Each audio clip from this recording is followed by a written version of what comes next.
Okay, this is the electromagnetic induction experiment. The first thing we need to do is establish the polarity of the galvanometer that we're going to be using. So I've got, this wire is the positive. It's going through a 1K ohm resistor, and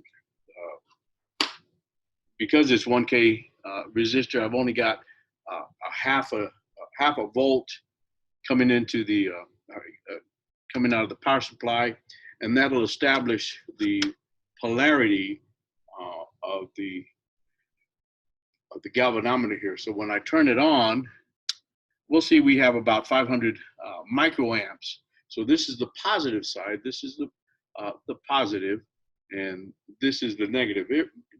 Disregard the colors of the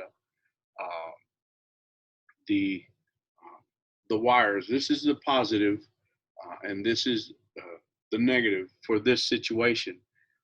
You can see if I reverse, these, it'll go to the other side. So now this is coming into the positive is on this side. So this is going to be our positive. This is going to be our negative.